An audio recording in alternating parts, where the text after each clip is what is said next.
Constitution and the Declaration of Independence, they were signing a promissory note to which every American was to fall heir.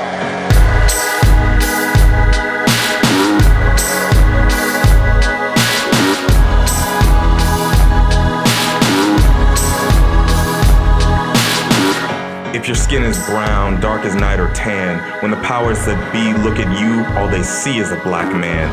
Even in our own home, we're targeted 5 times as often. If we're lucky, we'll end up behind bars instead of 6 feet deep in a coffin. Because voting is not a right for some. It is a right for all, and it is not a privilege. 32% are the pop, but 56% behind iron stock. Bars locked away. Too many of our boys are men left, forgotten, there to stay. How can happiness we pursue when mothers gotta worry about their child playing outside, getting shot by the cops through and through? Tamir, you were gone too soon. But I stand up and walk tall because there's more fights for me to pursue. This note was a promise that all men, yes, black men as well as white men. Now, I'm not calling Mr. DeSantis a racist. I'm simply saying the racists believe he's a racist. From King's Day till now, with all the injustice we face, people expect us not to stand up and make noise about the mistreatment of our race? No, he said there is no time to take the tranquilizing drug of gradualism.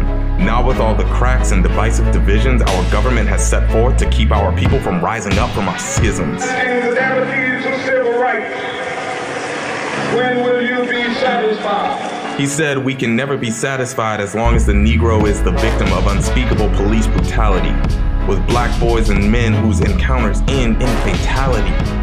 Mike Brown, Philando Castile, if you asked me for a list, you'd be sitting here still, till the sun comes back around. Every night I hear the families of the fallen weep. Do you know that sound? Candlelight vigils are held. Honestly, not enough can be said. Demonstrations have turned ugly because those who need to hear can't hear the voices of those who speak for the dead. Justice is what we deeply need right now, especially when the black man is the good guy with the gun, but when the cops arrived, he's the one gunned down.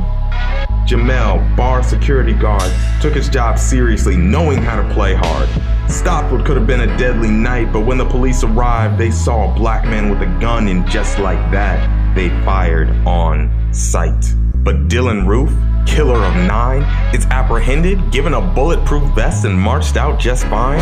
James Dillon attacked 23 wielding a knife. Even after attacking the cops, he was apprehended and got to keep his life. Back in '63, King said, "It would be fatal for the nation to overlook the urgency of the moment." America needs to know that truth, and we as a people need to own it.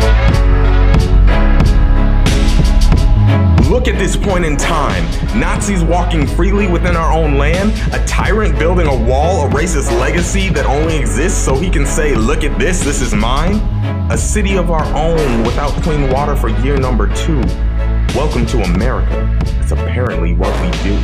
And I know it's easy to want to give into the hate they give, but our dear Dr. King still has words by which we should live. We are not satisfied, and we will not be satisfied until justice rolls down like waters and righteousness like a mighty stream. If we drink from the cup of their given hatred, we ingest deadly seeds that in our souls are planted. Seeds that when they are full grown choke out our lives and act out a will of their own. Trust is so hard to build, yet so easy to break. Let us put aside our bigotry and hatred and come together and see what this nation can make. There are those today who continue King's fight, so let's back them up. Together, let's usher in the light.